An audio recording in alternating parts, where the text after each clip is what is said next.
Hi, Harrison Dave here. We're here today to show you how to make Jewish apple cake. Well, in fact, Jewish apple cake is not really a Jewish apple cake, is it? No, it's not at all. As a matter of fact, the Jewish apple cake, I understand, originated in Pennsylvania by the Amish. The correlation they figure really for the Jewish is the fact that you're not actually using any dairy product. It's supposed to actually be with margarine in the cake. But I know you've changed up the recipe. Or vegetable oil. Because that way you're not mixing your dairy with your meat products. But of course, baking and butter and Harris, no, not going to work. So anyway, the first step in the process is you mix together, and you'll have all the ingredients on the website, but you'll mix together about 3 teaspoons of cinnamon to about 6 teaspoons of sugar. I'd say it's about a 50 to whatever's on the recipe. I can't remember. Okay.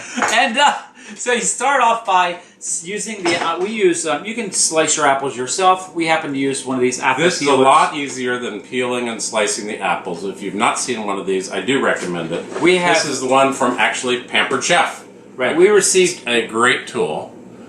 I highly recommend you check that out. This will save you hours in the kitchen, either for your apple pies or for your Jewish apple cake. So all you do is you put your apple in, and then you see how it peels the skin of the apple right off, and as it's doing that, it's pushing the core, right, slicing the core off as well. So that's okay, we'll get that in a minute. Normally you would bolt this down better to your tabletop, however the edge of this table didn't have a big enough lip for us to do that, so as you can see it came out a little sloppy that way. Alright. But watch this.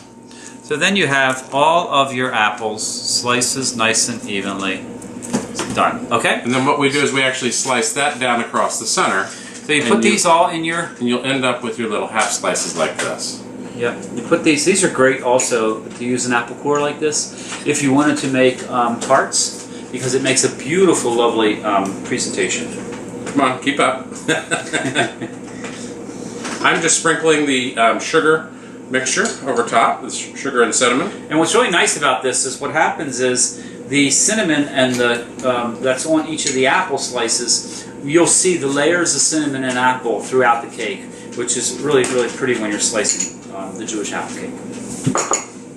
Alright, I'm going to finish peeling all these up, and we're going to do, I've already done 2 apples. How many apples are you putting this? I'm doing 5 apples today. You can use 4 to 5 or even 6, depending if they're small apples. These are good sized apples, Granny Smith apples, so I'm going to use 5 of them today. Alright? Perfect. Okay, now we're going to start the batter for the Jewish apple cake. So what it takes is 2 1/4 cups of sugar. It takes a 1/4 cup of vegetable oil, which I've already put in. Now I got my 2 1/4 cups of sugar. And I'm putting in 1/4 cup, which is 4 tablespoons of butter. And I'm going to blend that until that's light and creamy. It should take about 3 or 4 minutes. And now I'm going to add 4 eggs, one at a time, to the mixture.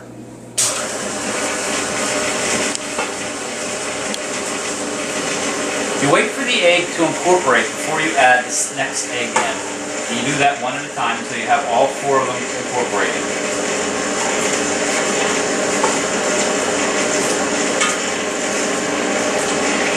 Your mixture will look very loose. Which, don't forget, you have a lot of flour put in. So in this bowl, I put my 3 cups of flour in the bowl with a 1/2 teaspoon of salt, and I put 3 teaspoons of baking powder in with this. I whisk that together. And in a minute, I'm going to start incorporating that into the mixture I have here. But before I do that, I want to add my vanilla.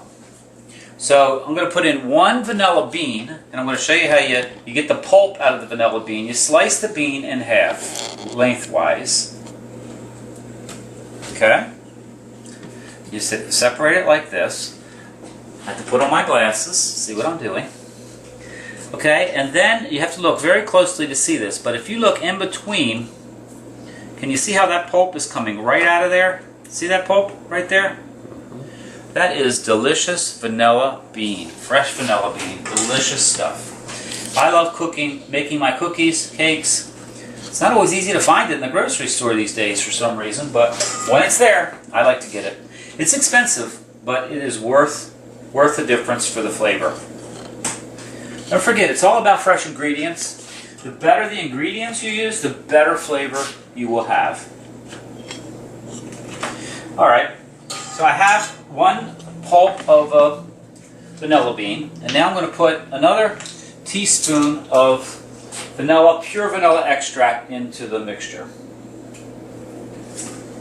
Okay, now I'm going to blend that. And then on low speed, I'm going to incorporate the flour. Grab a spoon.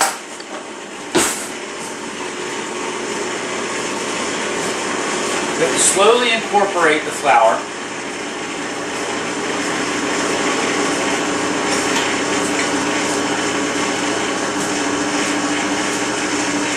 I'm also alternate with some orange juice, which I forgot to get, so I'm going to grab it now.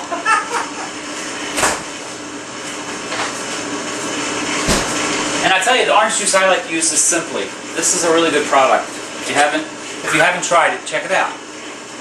So my recipe calls for 1/3 of a cup of orange juice. So I'm going to add a little bit of orange juice, and then some more of the dry ingredients.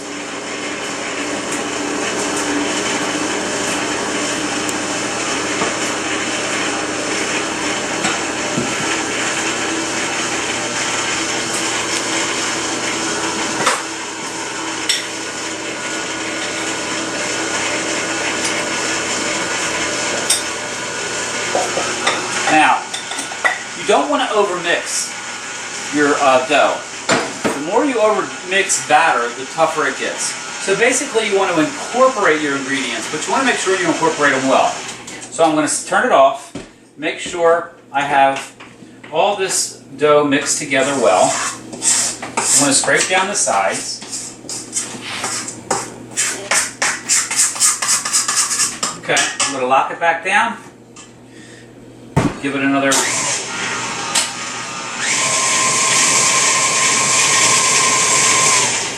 think the batter is slightly thick, so I'm going to add a drop more orange juice.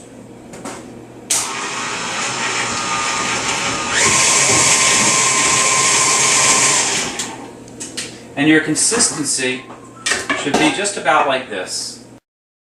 Okay, so now we have, I've greased a bundt pan. But you can use a springform pan. It's whatever your preference is. I prefer the bundt pan. I think it has a better overall finished product appearance. I'm preheating my oven to 350 degrees. And now I'm going to start putting layers of the dough, the batter. And but I want to do a thin layer of the batter. It's very thick and it's very sweet. Don't forget, there's 2 1/4 cups of sugar in this batter here. So I want to spread that around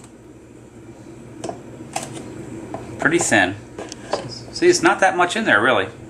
So then I'm going to start laying in my apples. And what's nice is some of the apples will poke through to the top, and you'll see them.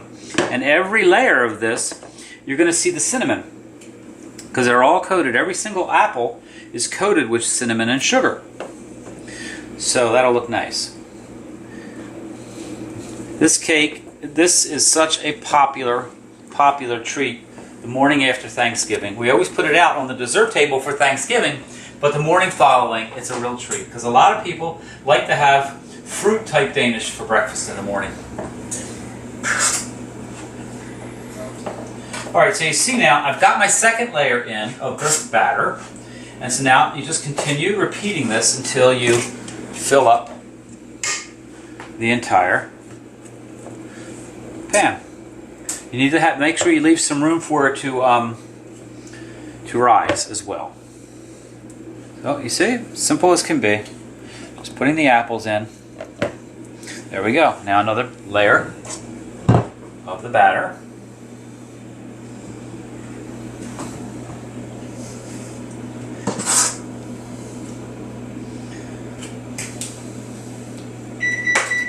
That's the oven telling me it's 350, ready to go.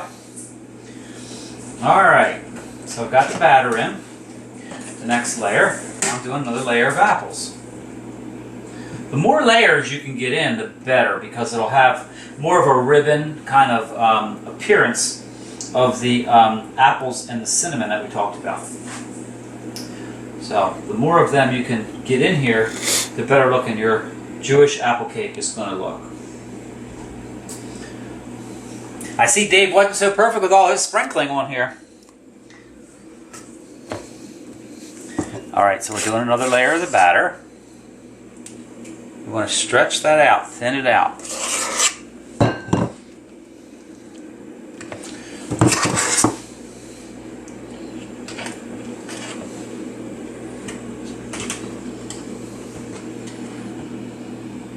So you can almost even see some of the apples right through it. Okay.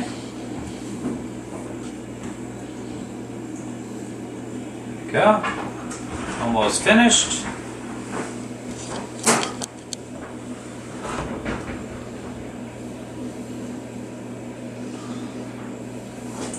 Okay, we have one last layer to do, and then it's ready to go in the oven.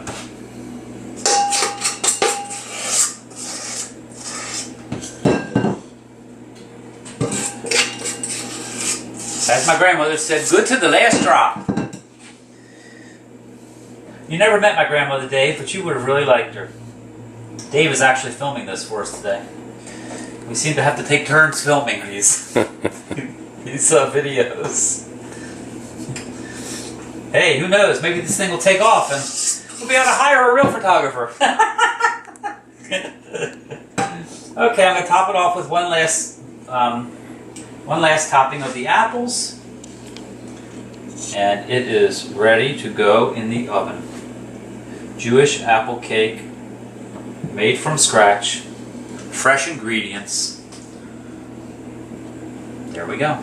Put it right into the oven. Now this cake takes about 1.5 to 2 hours to cook. Because of all the fruit in the batter, the fruit slows down the cooking process and it really takes quite a long time. So don't be impatient and keep an eye on. We'll keep an eye on it and we'll do a toothpick taste test in about 1.5 hours. Thanks.